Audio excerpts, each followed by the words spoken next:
안녕하십니까. 불교평론 창간 21주년 기념 학술 심포지엄의 사회를 맡은 서재영입니다. 불교평론에서는 매년 이맘때가 되면 독자님들을 모시고 창간 기념으로 생일잔치 겸 학술 심포지엄을 개최해 왔습니다.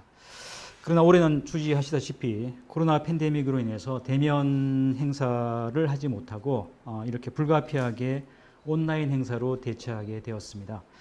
시절이 인연인 만큼 이렇게 진행하게 됨을 해량해 주시기 바랍니다. 갑자기 이와 같은 행사를 기획을 하고 또 그 행사의 방향을 바꾸기에 이 담당하시는 분들은 여러 가지 어려움이 많으셨을 텐데요. 행사를 기획하시고 준비해 오신 홍사성 불교평론 주관님을 모시고 오늘의 주제를 기획하게 된 배경과 그리고 이런 방식으로 행사를 진행하게 된 과정에 대해서 인사 말씀을 청해 듣도록 하겠습니다. 홍사성 주관님 모시겠습니다.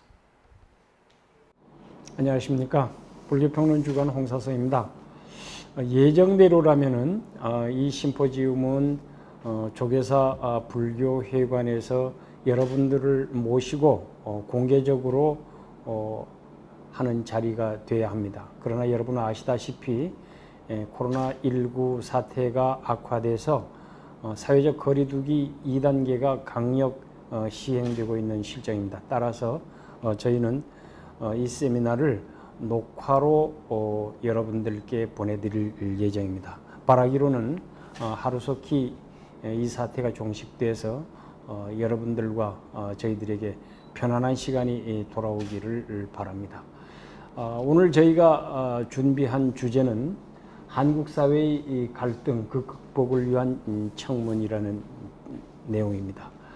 아시다시피 오늘날 한국 사회는 정치적으로나 경제적으로나 사회적으로 여러 분야의 이해 갈등과 이념 갈등이 첨예하게 대립하고 있는 상황입니다. 어쩌면은 이러한 상황이 우리 사회 전체를 어려움 속으로 빠뜨리고 있는 그런 지경이 되고 있지 않나 하는 생각입니다. 이를 극복하기 위해서는 우리는 어떤 노력을 해야 될까요?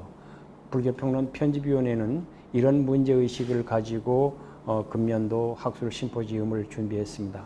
대략 7개 정도의 주제가 마련되어 있습니다. 여러 선생님들께서 지난 봄서부터 좋은 논문을 준비해 주셨는데 여러분들에게 직접 공개적으로 발제를 해드려야 하는데 녹화로 보내드리게 돼서 저희도 대단히 아쉽게 생각합니다. 그러나 이 자리에서 발제되고 있는 내용들은 우리 사회의 문제를 슬기롭게 극복해 나갈 좋은 대안이 될 것으로 기대를 합니다. 방송을 통해서 나가는 것이기 때문에 좀 지루할 수도 있겠습니다만 한편으로는 좀 더 진지하게 공부할 수 있는 그런 기회가 되지 않을까 싶습니다. 모쪼록 끝까지 이 프로그램을 시청해 주시면서 우리 사회의 갈등 극복을 위해서 좋은 지혜를 모아주시기를 부탁드립니다. 아울러 좋은 발제를 준비해 주신 7분 선생님께 감사를 드립니다. 그리고 여러분 모두 건강하셔서 내년에는 공개적인 자리에서 만날 수 있기를 기대합니다. 감사합니다. 네, 홍사성 불교평론 주관님을 모시고 인사의 말씀을 청해 들었습니다. 갈등의 시대, 어떤 관점으로 사회적 갈등을 바라보고 그리고 갈등의 해소와 사회 통합을 위해서 불교가 무엇을 해야 할 것인지에 대한 고민을 엿볼 수 있었습니다. 네, 그럼 본격적으로 한국 사회의 갈등, 그 극복을 위한 청문이라고 하는 주제로 학술 심포지엄을 진행하도록 하겠습니다. 주지하시다시피 우리 사회는 다양한 갈등에 직면해 있습니다. 지금도 그 의료 파업이라든지 또 코로나 팬데믹으로 인해서 여러 가지 사회적 갈등이 증폭되고 있는데요.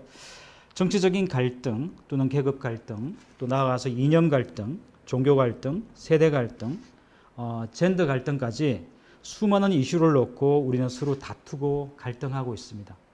단지 중생들의 번뇌라고 치부하고 넘어가기에는 그런 갈등이 초래하는 고통이 개인적이든 사회적이든 너무도 큰 것이 사실입니다.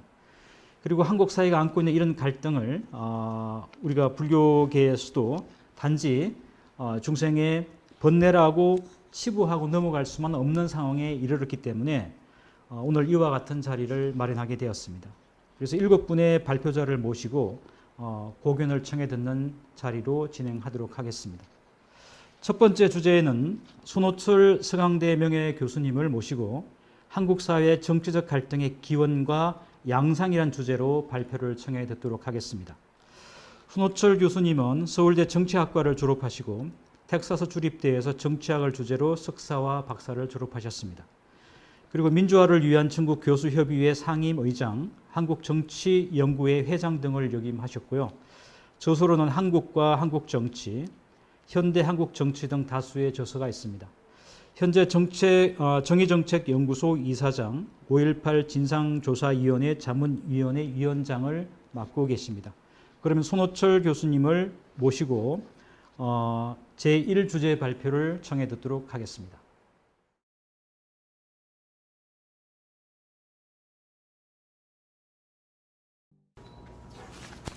안녕하십니까. 서강대학교 명예교수 손호철입니다. 우선 불교 평론에 의미 있는 이번 학술대회에 같이 참여하게 돼서 굉장히 영광으로 생각합니다. 오늘 제가 말씀드릴 주제는 한국 사회의 정치적 갈등의 기원과 양상에 대한 이야기입니다. 역사적인 촛불 항쟁이 승리로 끝난 지 3년이 지났습니다. 그렇지만 우리 사회는 다양한 사회적 갈등이 나아지는 기색이 별로 보이지 않고 있습니다. 안타까운 것은 이 같은 현실을 극복하기 위해서 촛불연합에 의해서 결국 그 소수표들이 많이 반영될 수 있도록 준연동제 비례대표제를 입법화했음에도 불구하고 집권 더불어민주당을 비롯한 양대 거대 보수 지역 정당이 꼼수로 지역 정당을 만들어서 입법 취지를 희화하고 오히려 소수자의 목소리가 더욱 축소되었다는 사실입니다. 이 글은 이 같은 현실과 관련하여서 우리 사회의 정치적 갈등의 문제를 살펴보는 것이 그 목적입니다. 한 나라의 정치를 분석하는 방법은 여러 가지가 있습니다. 그 다양한 방법 중에서 가장 효과적이고 경제적인 방법은 그 나라의 정치가 무엇을 놓고 어떻게 갈등하고 대립하는가 하는 것을 분석해보는 정치적 갈등 분석입니다. 즉 북아일랜드 같은 나라는 정치가 종교를 중심으로 나누어져 갈등하고 있고 어떤 나라는 인종으로 나뉘어 갈등하고 있습니다. 주목해야 될 것은 그 사회의 사회적 갈등, 사회적 균열이 반드시 정치적 균열과 일치하는 것은 아니라는 것입니다. 이 그림을 보여주듯이 가장 이상적인 방법은 그 사회의 시민사회, 사회 속에 있는 갈등을 결국 정치사회, 우리가 제도 정치권이라고 부르는 정치사회가 이것을 잘 반영해서 국가 정책에 반영하는 그런 방식입니다. 그러려면 이 정치권이 시민사회에 통제받고 종속되어야 되고요. 반대로 국가로부터는 자율성을 가지고 있어야 합니다. 근데 우리가 민주화 이전에 우리 한국 사회를 보게 되면 정치권은 자율성이 없습니다. 그래서 국가 속에 완전히 포섭되어지고 종속되어져 있는 그런 상황이고요. 그러니까 시민사회의 통제를 받지도 않습니다. 독재자의 통제를 받을 따름이죠. 근데 87년 민주화 이후에 정치사회가 어느 정도 자율성을 갖게 됐지만 시민사회부터는 아직 떨어져 있습니다. 즉 그 얘기는 무슨 얘기냐면 사회 속에 있는 사회적 갈등이 정치 속에 제대로 반영되고 있지 않다는 뜻이죠. 그래서 결국 미국 건국 당시에 연방주의 교서의 저자들이 이미 잘 지적했듯이 인류의 역사상 가장 중요한 갈등은 있는 자와 없는 자들 간의 갈등입니다. 그리고 현대 사회에 있어서도 결국 자본주의 사회이기 때문에 자본 대 노동의 갈등이 기본적인 것입니다. 따라서 유럽 등에서 볼 수 있듯이 이 같은 사회적 갈등, 즉 계급적 갈등 이런 것들이 정치적으로는 사회당, 사회민주당과 같은 진보와 보수 정당의 진보 보수의 정치적 균열로 나타나는 게 일반적인 현상입니다.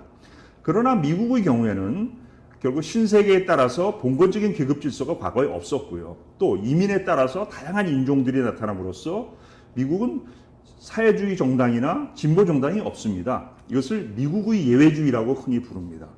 우리도 미국처럼 제대로 된 진보 정당이 존재하지 않는다는 의미에서 한국 예외주의라고 부를 수 있습니다. 근데 우리가 가장 근본적인 문제로 돌아가서 정치가 과연 무엇인가 하는 걸 생각할 필요가 있다고 생각합니다. 결국 정치란 다양한 사회적 갈등을 제도 정치 틀 내에서 평화적으로 조종하는 행위입니다. 그래서 노동자, 농민, 재벌, 중소기업, 여성, 남성, 성소수자 등 다양한 이해의 갈등과 생각을 가진 집단들 간의 갈등을 정당과 의회 같은 제도 정치 틀에서 조종하고 국가 정책에 반영하는 행위가 바로 정치입니다. 이 점에서 다양한 종파와 이론적 대립을 소통시키고 더 높은 차원에서 통합하려고 하는 화쟁이야말로 정치가 추구해야 될 목표이고 정치의 본래의 모습이라고 할 수 있습니다. 그러나 우리는 전혀 그렇지 못했습니다. 해방 전국에서 폭발됐던 다양한 민중적 요구들을 미 군정과 이승만 정권이 압살한 뒤에 결국 역대 정권들은 최소한 87년까지, 아니 그 이후에도 상당 기간 동안은 이 같은 다양한 사회적 이해관계와 견해, 이에 따른 갈등을 죄악시하고 무조건 억압하는 방식으로 대응해 왔습니다. 87년 민주화 이후에 우리 사회는 여러 면에서 달라졌습니다. 그렇지만 여전히 정치는 제 기능을 다 하지 못하고 있습니다. 특히 빠른 산업화에 따라서 계급적인 양극화가 심화되어지고 사회적으로 계급적 갈등이 폭발적으로 분출하기 시작했음에도 불구하고 정치는 여전히 보수 독점의 한국 예외주의를 벗어나지 못하고 있습니다. 그 결과가 바로 우리들이 익숙한 바로 거리의 정치입니다. 골리앗투쟁, 희망버스 이런 것들이 일상화되어 있습니다. 즉 정치가 여전히 노동자 계급, 여성, 장애인, 성소수자 등 다양한 사회적 소수자의 목소리를 반영하고 제도 정치 내에서 이들을 조종하지 못하고 있기 때문에 우리는 거리로 나올 수밖에 없습니다. 즉 우리가 자랑하는 거리의 정치는 사실은 한국 정치의 무능력 그리고 한국 정치의 실패의 결과입니다. 한국 정치가 이렇게 된 데에는 역사적인 원인이 있습니다. 1945년 해방을 맞아서 한국 사회에는 그동안 일제에 의해서 심화되어 온 식민지 그리고 봉건제의 모순이 폭발했습니다. 해방 정국의 좌우 갈등이 바로 그것입니다. 이 좌우 갈등은 친일파를 어떻게 할 것이냐 하는 친일파 처리, 그다음에 농지개혁, 그다음에 어떠한 새로운 나라를 건설할 것인가를 둘러싼 갈등이었습니다. 근데 이 갈등은 남한에서는 미국의 도움 아래 이승만을 비롯한 친미 극우 세력이 승리함으로써 53년 종전과 함께 좌우 이념 대립은 막을 내리고 말았습니다. 그래서 53년부터 87년 민주화까지의 30년간의 한국 정치를 지배하는 것은 바로 민주 대 반민주의 대결이었습니다. 그 이유는 진보 세력이 부재했기 때문에 진보와 보수의 대결로 갈 수 없었습니다. 또 독재가 일상화되어서 민주화가 가장 시급한 과제였기 때문입니다. 그러나 민주 반민주의 압도적인 우위 아래서도 비극적인 광주 학살 이후에는 80년도에 들어서 53년 이후에 사라졌던 진보가 부활하기 시작합니다. 네, 87년 이후에 한국 정치 갈등은 제3기에 들어서게 됩니다. 민주화에 따라서 민주 반민주의 구도가 약화된 것이죠. 이는 빠른 산업화에 따라서 폭발적으로 성장하고 있었던 계급 갈등 등 그동안 억압되었던 진보 보수의 갈등 구조가 전면화되어서 서구식의 유럽과 같은 진보 보수의 정치로 나아갈 수 있는 좋은 기회였습니다. 그러나 우리는 그렇지 못했습니다. 결국 민주화운동 세력의 중심이었던 양김의 분열 등과 관련해서 결국 민주 반민주를 대처한 것은 지역주의였습니다. 2002년 이후에 물론 거기에 조그만 변화가 일어납니다. 그것은 세대 갈등이 등장한 것입니다. 그래서 2002년 이후에 한국 정치는 약화되고 있지만 아직도 지배적인 지역주의, 그리고 그 밑에 약화되고 있지만 사라지지 않은 민주 대 반민주, 그리고 새로 부상하고 있는 세대 갈등이 부차적인 갈등으로 결합되고 있고요. 마지막으로 부상하고 있지만 아직 자리 잡지 못한 진보 보수 구조가 3차적인 갈등으로 자리 잡고 있는 그러한 형국입니다. 이 같은 정치적 갈등을 우리가 좀 통계적으로 좀 살펴볼 필요가 있습니다. 가장 최근의 선거인 2002년 총선을 보게 되면 아직도 우리 사회는 지역주의가 압도적인 걸 볼 수 있습니다. 더불어민주당은 호남 의석의 96.5%를 차지했고요. 미래한국당은 영남 의석의 37%를 차지했습니다. 그 다음에 2002년 이후에 급부상하고 있는 세대의 균열은 어떠한지 보겠습니다. 2030 세대의 득표율하고 5060 세대의 득표율의 차이를 일종의 세대 갈등의 지수로 볼 수 있는데 이것이 30%를 넘습니다. 그래서 상당히 높지만 그래도 60% 정도에 이르는 지역 균열에 비해서는 아직도 그 절반 수준입니다. 그리고 2002년 총선 결과를 보게 되면 세대 갈등이 오히려 19.1% 줄어들었습니다. 그 이유는 60년대생으로 1980년대 대학을 다닌 소위 86세대가 이제 50대에 들어서면서 이들이 젊었을 때 겪었던 역사적 경험으로 인해서 진보 노인으로 변화하고 있기 때문입니다. 그래서 따라서 미래통합당으로 상징되어지는 냉전적 보수 세력은 시간이 갈수록 이런 진보 노인들이 늘어나기 때문에 변화하지 않는 한 승리 가능성이 적어진다고 볼 수 있습니다. 이번 총선에서 주목할 만한 또 다른 현상은 젊은 층을 중심으로 나타나고 있는 젠더 갈등, 즉 남녀 간의 성적 갈등입니다. 특히 18세 이상 20대의 경우에는 여성 유권자의 경우 무려 63.6%가 더불어민주당을 지지했고요. 26.1%만이 미래한국당을 지지해서 그 격차가 약 37.5%에 달합니다. 그렇지만 같은 나이 또래의 남자들을 보게 되면 40.7%만 더불어민주당을 지지했고요. 40.5%가 미래한국당을 지지해서 그 차이가 7% 정도에 불과합니다.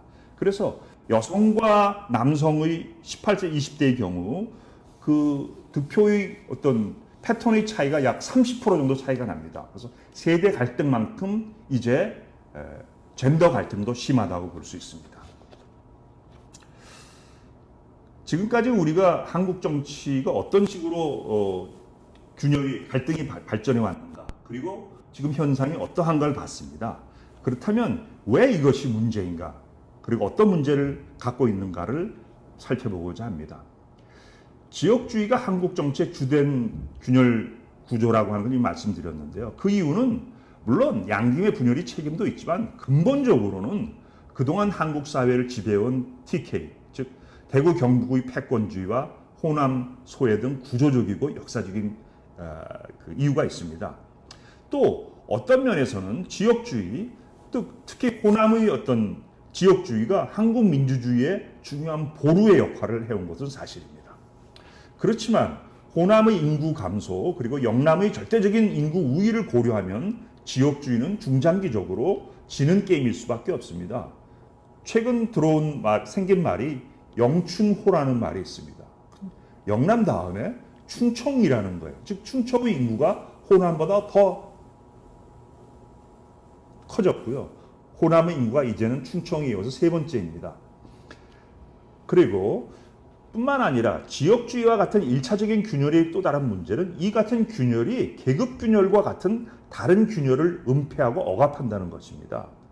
87년 이후에 지금까지 한국 정치를 보면 거지부터 재벌까지 모든 계급이 영남은 영남대로 뭉치고 호남은 호남대로 뭉쳐서 투표하는 초계급적인 지역연합입니다. 주목할 것은 우리 사회의 양극화와 계급 갈등이 날이 갈수록 심화되고 있다는 겁니다.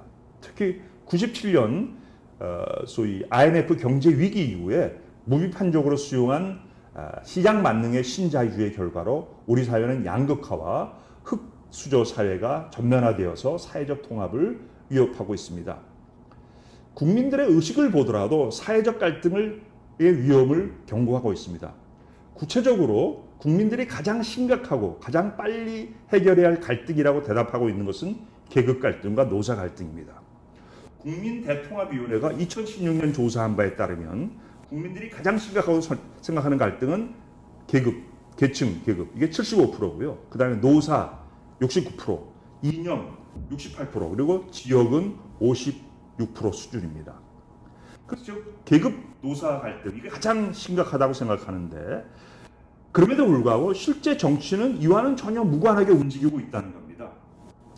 따라서 우리가 이제는 거지에서 재벌까지 지역적으로 똘똘 뭉쳐서 움직이는 초계급적 지역연합을 넘어서서 호남과 영남의 노동자, 호남의 영남의 민중이 같이 단결해서 투표하는 초지역적인 계급 연합으로 나가야 됩니다. 그것이 서구식의 진보 보수의 정치로 나아가는 길입니다. 특히 우려스러운 것은 소위 화쟁으로서의 정치입니다. 화쟁으로서의 정치라는 시각에서 보게 되면 한국 정치는 촛불 이후에도 발전한 것이 아니라 오히려 퇴보해 왔습니다. 다양한 목소리를 반영해서 제도 정치에서 푸는 정치의 실패를 보완해주고 있는 것이 바로 우리의 비례대표 제도입니다. 근데 이 역시 거대 정당 중심으로 되어 있어서 제 기능을 못하고 있습니다. 헌법재판소는 지역구 간의 인구 편차가 유권자의 표의 가치가 2배 이상 차이가 나는 것은 위헌이라고 판결했습니다. 즉 농촌은 5천 명만 돼도 국회의원 1명을 내고요. 도시는 2만 명이 돼야 1명을 냅니다. 이거는 너무 표의 등가성이 맞지 않는다. 농촌은 4표가 되는 거죠. 그래서 2표 이상 표가 나는 것은 위헌이라고 판결을 했습니다. 그랬는데 우리는 보게 되면 사실상 소수 정당에 투표하는 표는 거대 정당에 투표하는 표의 4분의 1로 취급당해 왔습니다. 사표가 너무 많이 나는 것이죠.